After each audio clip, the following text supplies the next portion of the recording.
자신의 목숨이 자신의 것이라면 자신의 죽음 또한 당연히 자신의 것이어야 하지 않을까. 그렇다면 얼마 남지 않은 아주 짧은 시간만이라도 마음 가는 대로 제멋대로 굴다가 죽는 것이 무엇이 나쁘단 말인가. 나는 사람의 최후란 목숨을 완전히 불태우는 순간이라고 생각한다.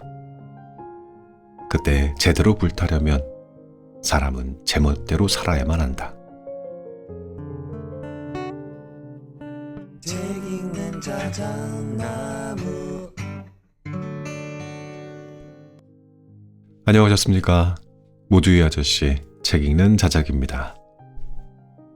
제가 선호하는 책의 장르 중 한 가지는 호스피스 병동의 간호사들이나 의사들의 이야기입니다. 오랜 시간 죽음에 가까운 이들을 보면서 그들로부터 얻는 깨달음의 이야기가 저는 참 좋습니다. 이제 막 태어난 아기를 생각해 보세요. 눈이 보이고 몸을 뒤집고 이제 천천히 기어다니는 그 시작점을 어느 정도 삶의 무게를 거치면 우리는 그 반대의 일이 벌어집니다. 허리가 굽고 점점 걷기 어려워지고 이윽고 태어날 때의 모습처럼 점점 웅크린 상태에 마지막 점을 찍게 됩니다. 그렇게 웅크러지고 작아지며 도로 아이 같아지는 인생의 주기에서 그 무렵 한 생을 다 지나온 지혜로운 이들의 이야기를 듣는 것이 어찌 좋지 않을 수 있겠습니까? 저 역시 지혜로운 이야기를 잔뜩 전할 수 있는 할아버지가 되기 위해 오늘도 공부하고 있습니다. 오늘 소개할 책의 제목은 후회 없이 내 마음대로, 지은이 히라노 구니요시, 옴기니 구수영, 펴낸 곳은 비아북입니다. 병을 고치지 않는 의사 히라노 구니요시에게 따라붙는 수식어라는군요. 2002년부터 방문 진료 병원을 개업한 후 20년간 2,700명의 죽음을 지켜봤다고요. 그가 돌보는 환자들은 대개 시간이 얼마 남지 않은 사람들입니다. 다른 의사에 비해서 압도적으로 많은 의사의 죽음을 지켜보면서 인생의 마지막 순간을 행복하게 마무리하려면 적절히 후회 없이 내 마음대로 해야 한다는 사실을 깨달았다고요. 그래야만 본인뿐만 아니라 남겨진 이들도 행복할 수 있다고.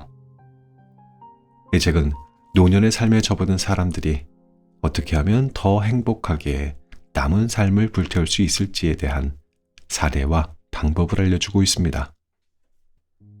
이 책을 관통하는 단어는 제멋대로입니다. 이 단어가 책에 얼마나 자주 등장을 하든지 나중에는요, 내가 이 단어의 의미를 옳게 알고 있는 거 맞나? 하는 생각이 들어서 사전을 찾아보게 됐습니다. 제멋대로, 자기가 하고 싶은 대로 마음대로 행동하는 것을 말함. 다른 사람의 의견이나 규칙을 별로 신경 쓰지 않고 자신의 생각이나 기분에 따라서 결정하고 행동할 때 사용하는 말. 맞습니다. 제가 알고 있는 뜻 그대로입니다. 인생의 마지막 모퉁이를 지나는 시점이라면 부디 어른이라는 분별력을 벗어버리라고 말합니다. 남에게 큰 폐를 주지 않는 선에서 사실 대부분은 평생을 분별력 있는 어른으로 살아섰기 때문에 남에게 큰 폐를 주지 않는 선은 알고 있다는 거예요. 그러니 그 선에서 부디 모든 것을 자유롭게 행하라. 이런 뜻이었습니다.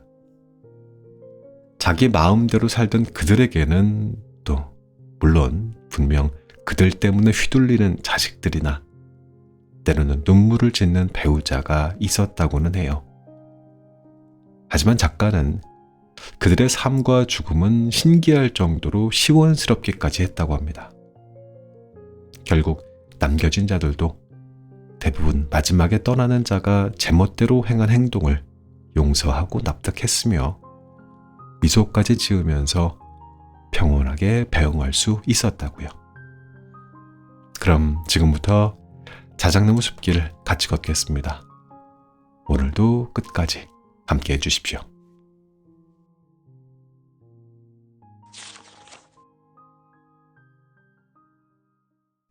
공자가 말하기를 15세 배움의 뜻을 두었고 30이 되어서는 자립했으며 40이 되어서는 흔들리지 않았고 50이 되어서는 천명을 알았고 60이 되어서는 귀가 열려 있는 그대로를 듣게 되었고 70이 되어서는 마음이 가는 대로 따라도 법도를 넘지 않았다. 유명한 논어 속 한 구절이다. 74세로 세상을 뜬 공자가 만년에 본인의 반생을 돌아보며 남긴 말이다. 여기서 공자는 만년의 삶의 방식을 70살에 마음이 가는 대로 따라도 법도를 넘지 않았다라고 말했다. 이 말은 후에 70세를 가리키는 종심이라는 고사성어의 바탕이 되었다. 즉 공자는 이렇게 말한 것이다. 70세가 되면 자기 생각대로 행동해도 인간으로서의 도덕 규범을 넘는 일은 하지 않아야 한다. 물론 법에 저촉되는 일은 몇 살이 되더라도 해서는 안 된다. 범죄를 저지르거나 누군가를 해치는 일은 물론이다. 그렇지만 나는 2500년 전에 고명한 사상가의 의견을 지지한다. 사람은 70세가 되면 제 아무리 하고 싶은 대로 행동하더라도 사람의 길을 크게 벗어나지 않는다. 오히려 오랜 기간 예의 바르게 행동하는 일에 익숙했고 악착같이 살아온 현대 사람들에게는 한 걸음 더 나아간 표현을 써도 좋을 것 같다. 21세기의 돌팔이 의사가 공자의 말을 제멋대로 바꿔보면 이렇다. 70세가 되면 법도를 넘어서라. 70세가 되었다면 더는 사람으로서 분별 있는 행동을 취해야 한다는 고정관념에 사로잡힐 필요가 없다. 타인이 다소 눈썹을 찌푸린다고 해도 내 마음대로 하고 싶은 것을 하고 싶은 대로 해도 좋으며 오히려 그래야만 한다. 공자는 70세 목전까지 망명 생활을 계속했고 그 사이에 아들과 동생을 잃었다. 자신의 사상을 정치적으로 달성하려고도 시도했지만 헤매던 어떤 나라에서도 받아들여지지 않는 끝에 그야말로 이러한 깨달음의 경지에 이른 것이 아닐까. 그 후 만년은 오경을 편찬하는 데 종사했지만 종심을 맞이하여 정치에서 멀어진 이 시기가 가장 행복한 시기이지 않았을까 상상한다. 70세가 넘어도 공자는 분명 깨달았을 테다. 자기도 더욱 제멋대로 살아도 좋다는 사실을.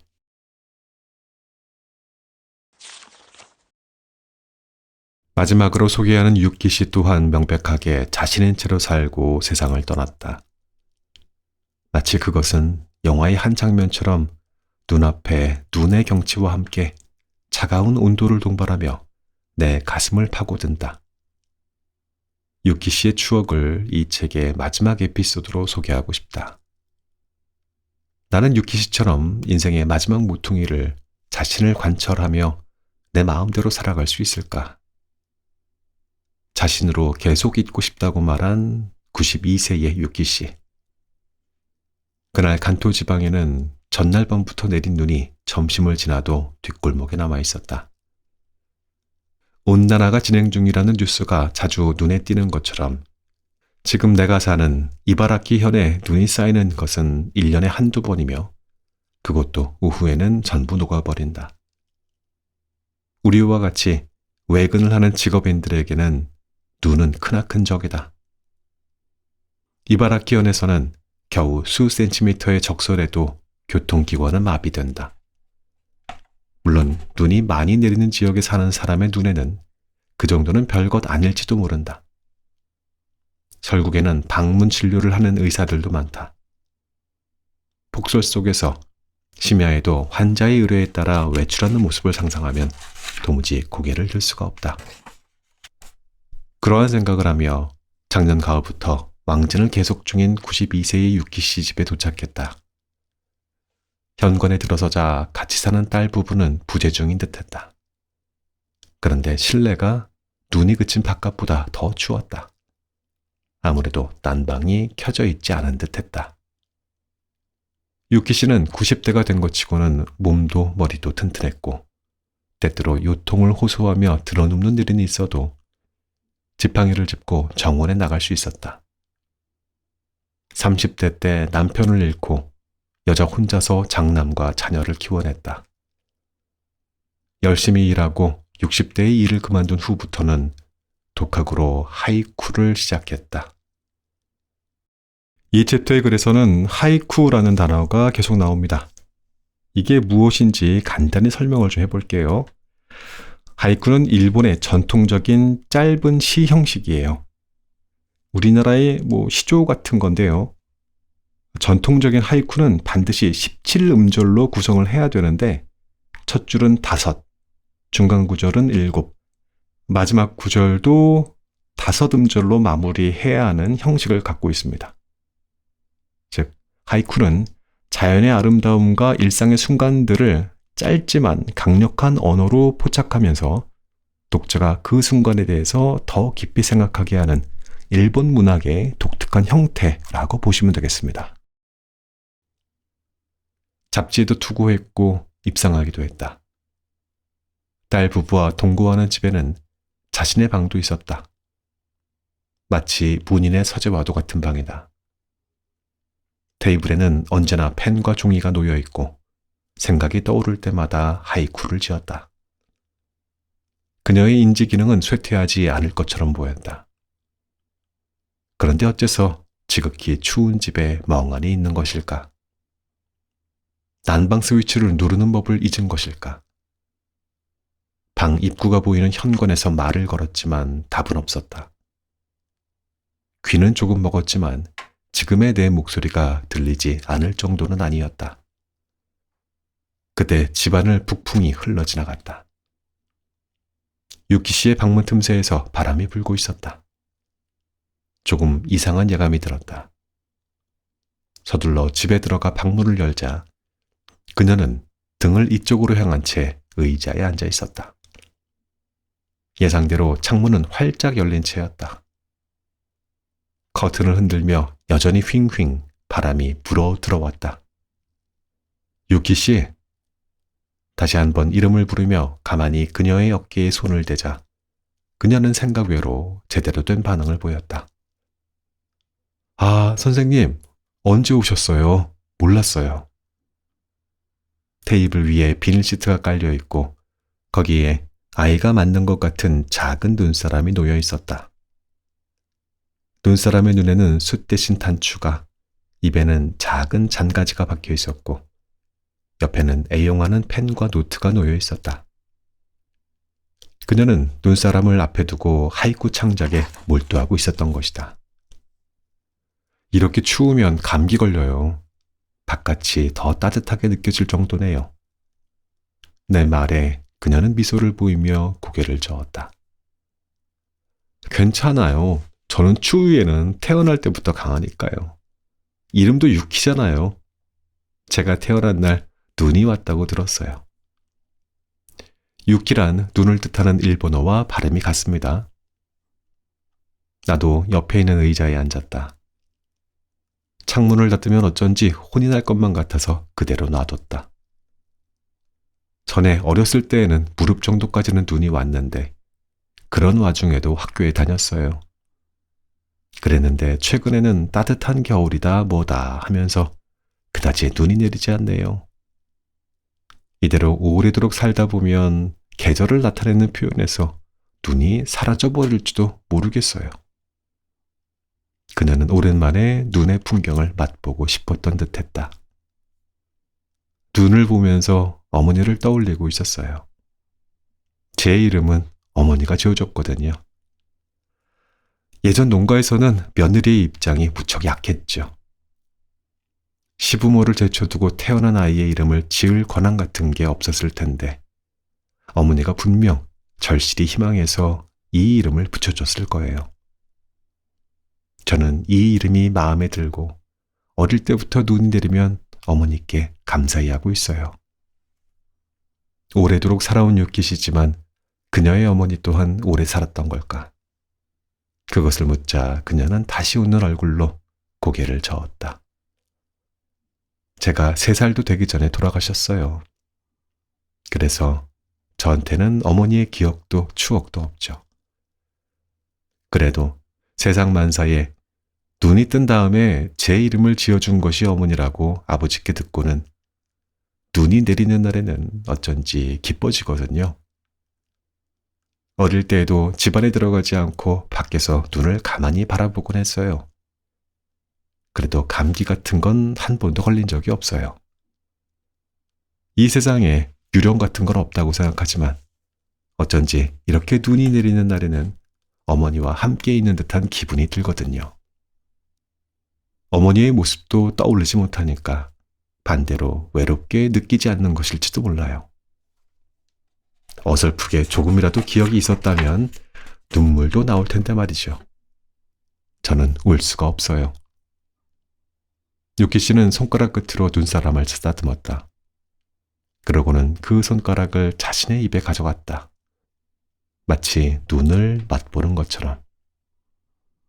아침부터 이렇게 하다 보면 하이쿠 구절이 떠오르지 않을까 생각했어요.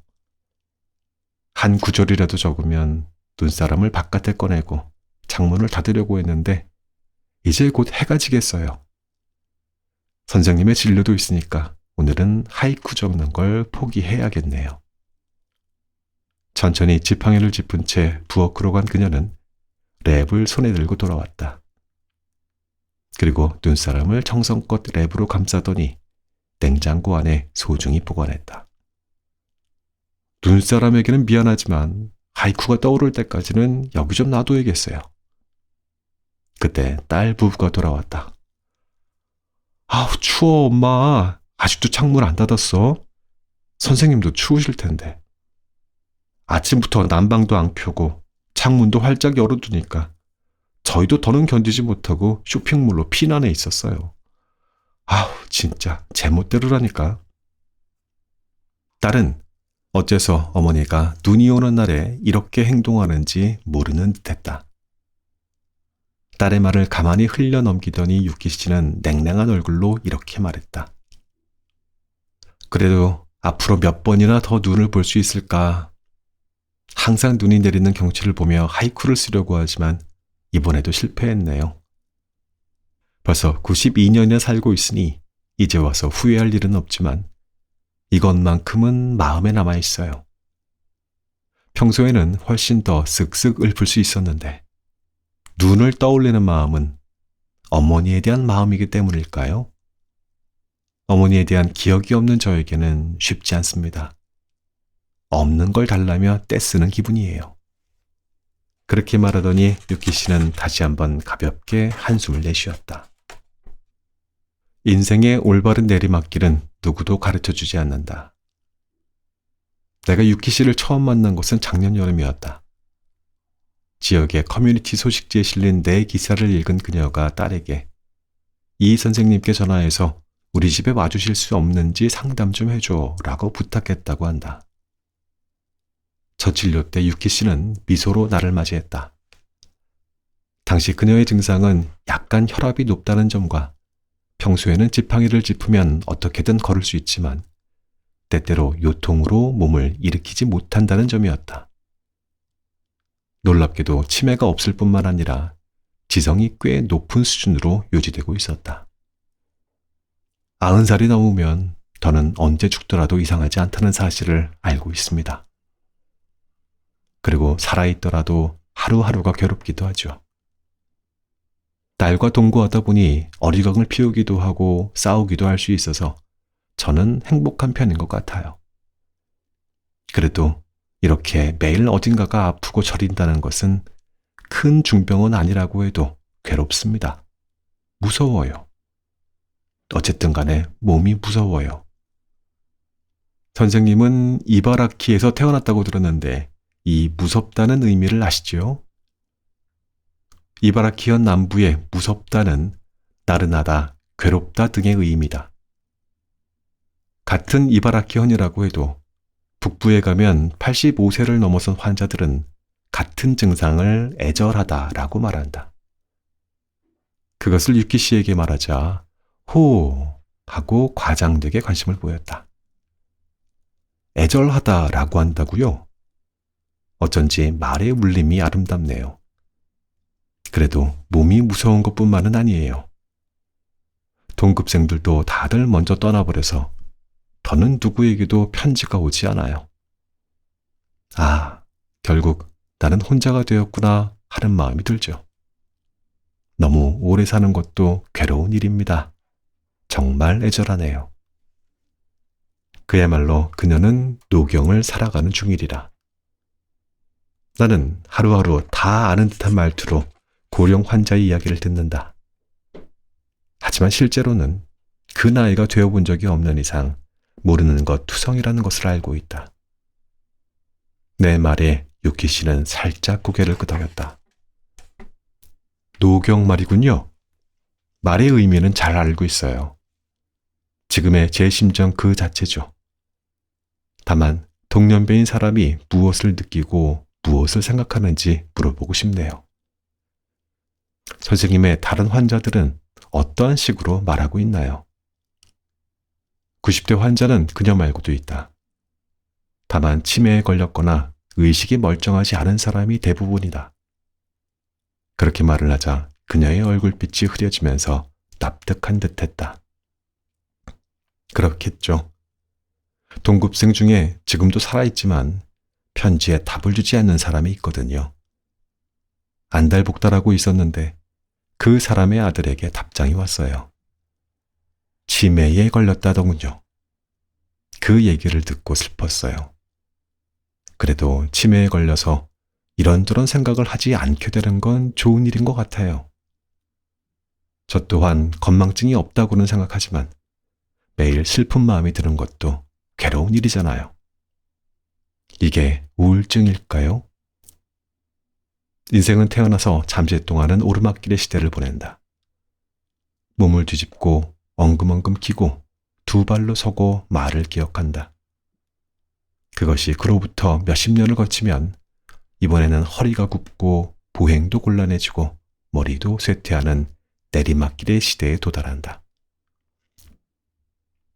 내리막 상태를 살고 있으니 슬픈 감정에 사로잡히는 것은 어쩔 수 없는 일이에요. 나는 또다시 다 알고 있는 듯한 말을 건넸다. 그래요. 저는 지금 그것을 받아들여야만 하겠죠. 솔직히 말하자면 최근에는 병에 걸리거나 죽는 건 무섭지 않아요. 다만 거기까지 가는 길이 상상이 되지 않아요. 죽을 때까지 내려가는 방법을 누군가 알려줬으면 좋겠어요.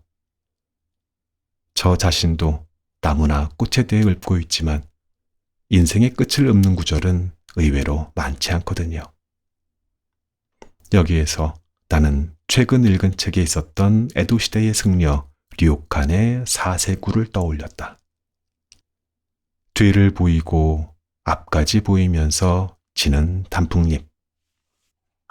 류칸의 마지막 순간을 간병한 제자 데이신니에게 바친 구절이라고 전해진다. 당연히 유키 씨도 이 구절을 알고 있는 듯했다. 처음에 이 시를 만났을 때에는 잘 몰랐지만 지금 새삼 들으니 정말 좋은 구절이네요. 그는 스님이었기에 이러한 멋진 구절을 읊을 수 있었을까요? 만년을 맞이한 료칸의 즐거움은 제자 데이신니와 구절이나 시를 통해 대화하던 것이라고 알려져 있다. 또한 어느 책에 따르면 40세나 어린 제자에게 료칸은 담담한 연심을 품고 있었다고도 한다. 그것을 알고 난 후 그가 종교인이라기보다 보통의 인간이라고 여겨져 어쩐지 귀엽다고 생각하게 되었다. 그런 것을 유키 씨에게 말하면서 나는 료칸도 분명 행복했던 것이 아닐까 하고 전했다. 자신의 뒤도 앞도 전부 보여줄 수 있는 상대를 만났고 그 사람에게 간병을 받았으니까요. 라고.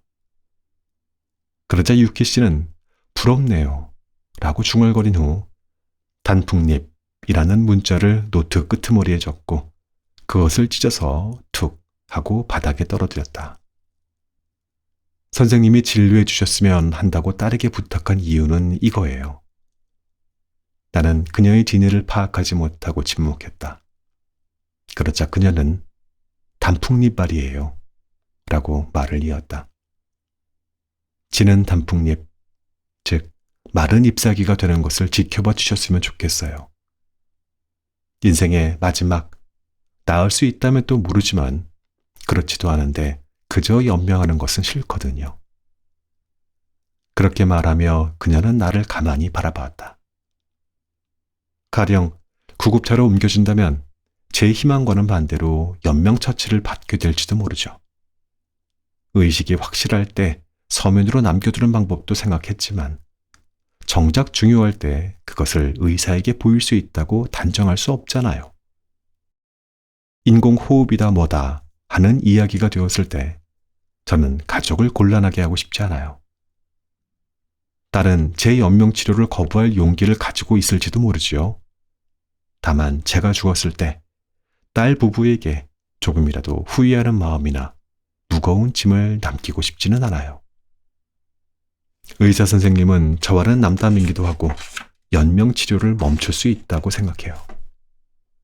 그리고 무엇보다 가능하다면 모든 것을 이곳에서, 이 방에서 완결짓고 싶어요. 90대의 노파에게서 나온 너무나도 강한 의사 표현에 압도당했다. 이윽고 그녀는 서서히 의자에서 몸을 일으키고는 조금 힘겨워 보였지만 몸을 숙여 앞서 자신이 바닥에 떨어뜨린 종이 조각을 주워들었다. 그리고 이번에는 테이블 위에 하늘하늘 다시 떨어뜨리더니 이렇게 중얼거렸다. 마른 잎사귀처럼 끝내고 싶어요. 제 말의 의미 아시겠습니까? 그 후에도 유키 씨는 기회가 있을 때마다 나에게 다짐을 받았다. 가령 가을이 되어 단풍으로 물든 스쿠바산을 멀리서 바라보며 선생님, 약속 잊지 않으셨죠? 라고 묻는 것이다. 곧장 내가 네? 약속이요? 라고 되묻자 질린 듯 이렇게 말을 이었다. 그 약속 말이에요. 마른 잎사귀처럼. 내가 그거 말이군요. 라고 답하자 그렇게 가볍게 말씀하지 마세요. 저에게는 이것 이상의 바람은 없으니까요. 라고 말하면서 불만 섞인 표정을 지었다. 그리고 앞서 말한 눈사람 일이 있고 나서 한 달 후 2월이 얼마 남지 않았을 때의 일이다. 고향인 이바라키현 남부에도 봄의 기운이 감돌기 시작한 그러한 일요일 아침 전화가 걸려왔다. 유키 씨와 같이 사는 딸이었다. 어머니가 며칠 전부터 열이 심하게 나서요. 상태가 좋지 않습니다.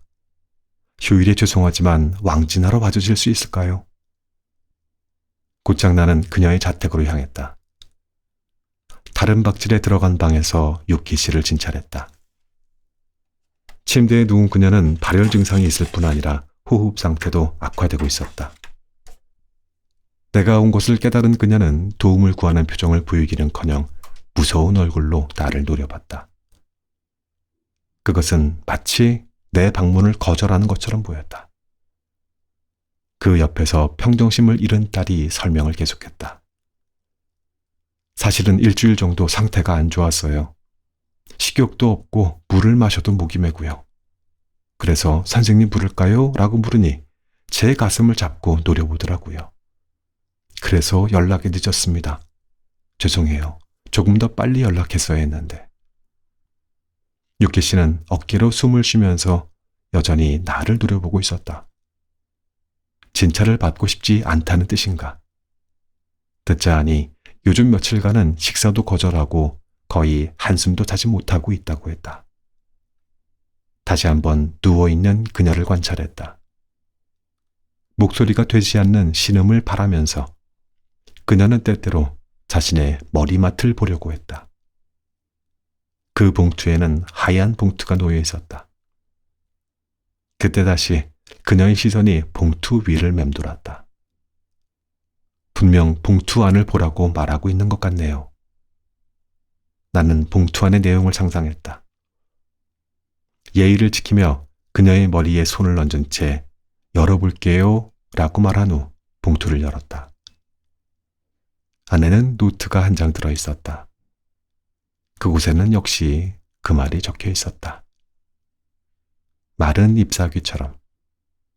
나는 그 노트를 딸에게 보였다.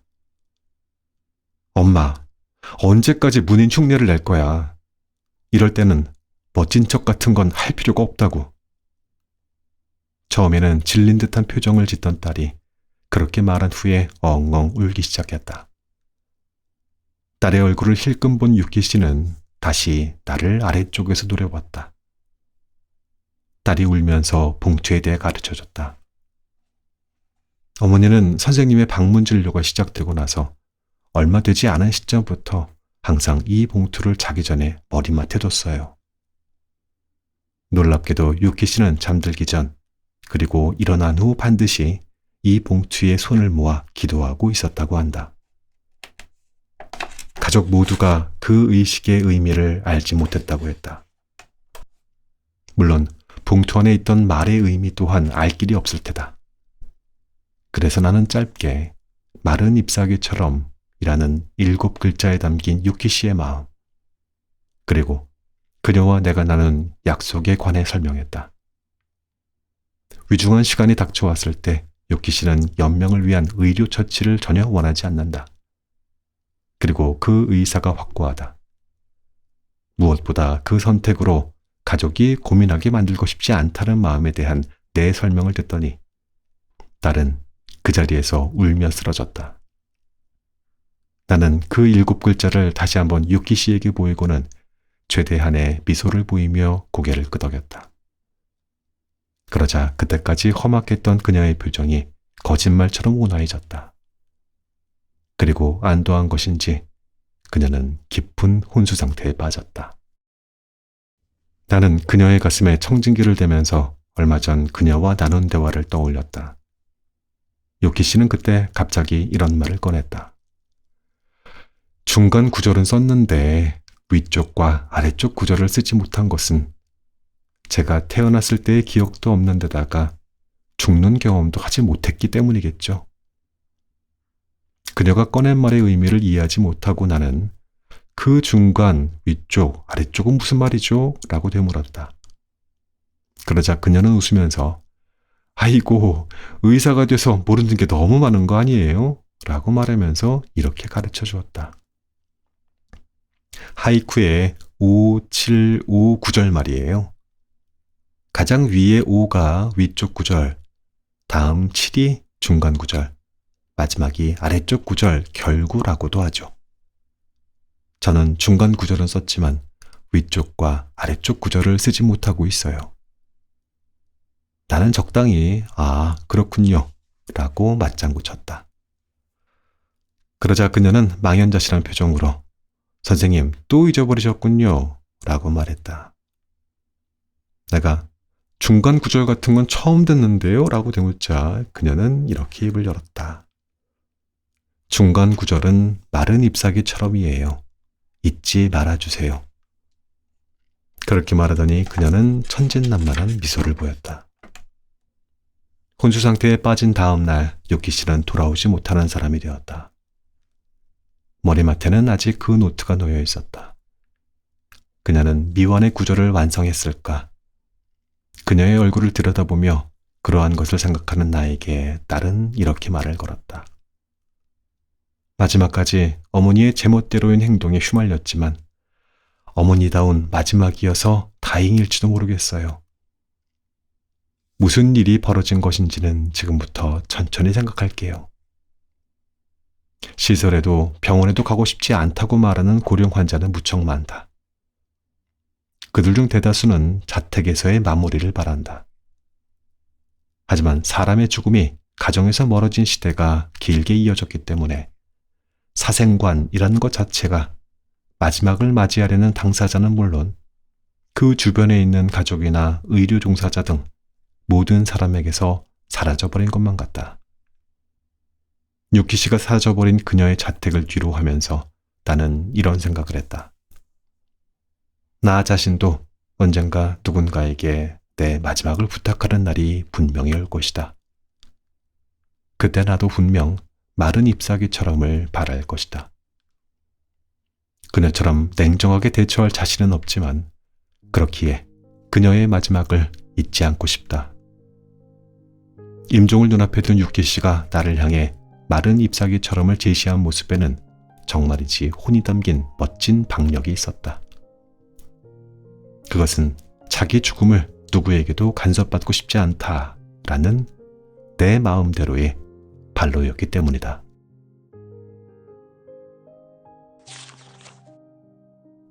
에필로그.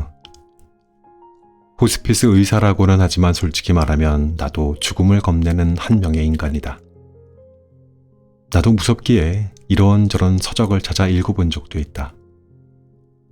철학자나 종교인, 나아가 고명한 의사의 사생관 책도 읽었지만 아무리 읽어봐도 내 마음에 울림은 없었다. 그 대신 이 일을 계속하면서 매일 만나는 환자들이 보여준 자세에 나는 많은 배움을 얻고 마음이 흔들렸다. 그들은 위인도 아니거니와 엄청나게 성공한 사람도 아니다. 그들은 어딘가 슬프기도 하고 우습기도 한 10인 10색의 삶을 나에게 보여주었다. 마지막 순간까지 어떻게 살아갈 것인가? 그들의 꾸미지 않은 삶의 자세가 나 자신을 크게 변화시켰다는 점은 말할 필요도 없으리라. 내 사생과는 틀림없이 그들에게 배운 것이다. 이 책의 마지막에 유키 씨의 이야기를 적었지만 유키 씨가 아직 건강하던 무렵 죽는 것은 괴로운 것인가요? 라고 질문한 적이 있었다. 경험한 적이 없으니 저도 모릅니다. 전혀 괴롭지 않다고 말하면 거짓말이겠지만 어느 순간부터는 뇌 속에 마약 등이 나와 혼수 상태에 빠지고 주변 사람이 걱정하는 것만큼 괴롭지는 않은 듯합니다. 태어나는 순간에도 괴롭다고 말하지만 그것을 기억하는 사람은 없지 않습니까? 그리고 죽어버린 후에는 마지막 순간에 대해 아무도 말할 수 없습니다. 유키 씨는 그때 작게 고개를 끄덕이며 이렇게 말했다. 그렇군요. 아무도 모르는 거네요. 인생 초반에는 세상 만사에 눈뜨기 전까지 아무것도 모르고 중반에는 의식이 없는 거군요. 언젠가부터가 마지막 시기인지조차 알 수 없겠죠. 인생의 시작도 끝도 모른다니 알 수 있는 것은 지금밖에 없군요. 이 대화를 떠올리면 중간 구절만이 완성된 유키 씨의 시고 마른 잎사귀처럼은 이미 그 자체로 완성된 것일지도 모른다는 생각이 든다. 인생은 과거를 볼 수도 없고 미래를 볼 수도 없고 그저 지금만을 계속해서 살아가는 것뿐이다. 인생에는 중간 구절밖에 없다. 유키 씨가 관찰하던 자세는 나에게 그것을 가르쳐줬다. 사람은 의식을 가지고 사는 한 중간 구절, 즉 지금을 살고 있다. 마지막 모퉁이, 여기부터가 승부처다. 마지막쯤은 내 마음대로 살아도 좋지 않겠는가?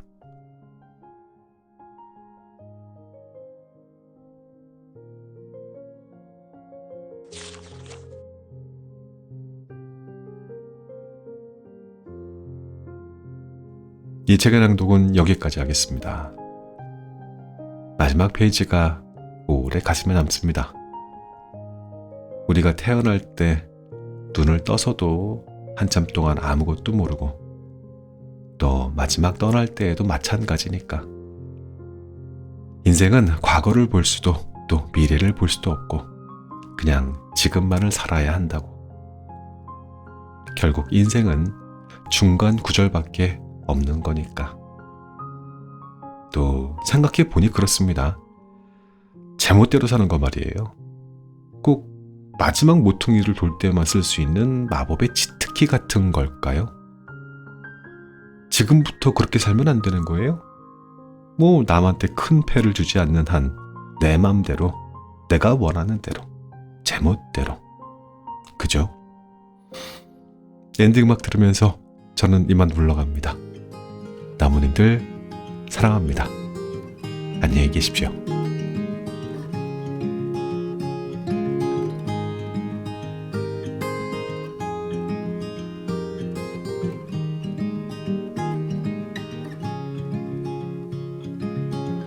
Another rainy afternoon, I don't know what I'm to do. I just miss you more than anything. It's way too quiet in the house. I'm just wasted on the couch. Guess I don't wanna feel anything. Wish you'd stayed here beside me. This isn't how it's supposed to be. Wish you'd stayed here right with me. I can't shake that feeling that we said goodbye too soon.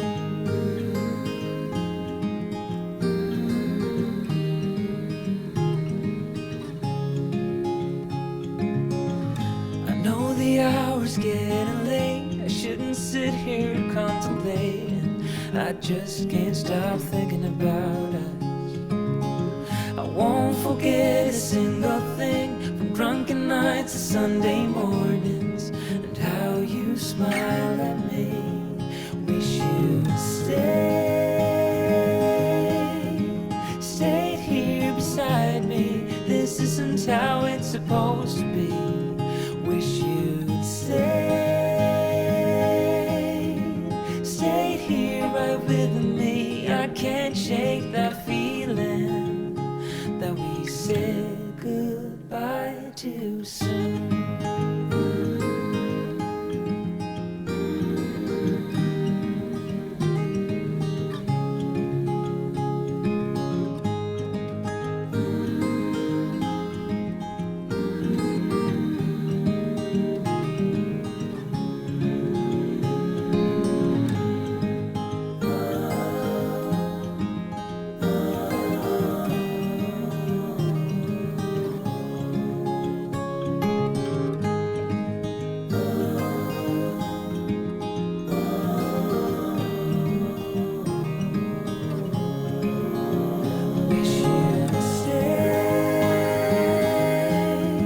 Stayed here beside me. This isn't how it's supposed to be.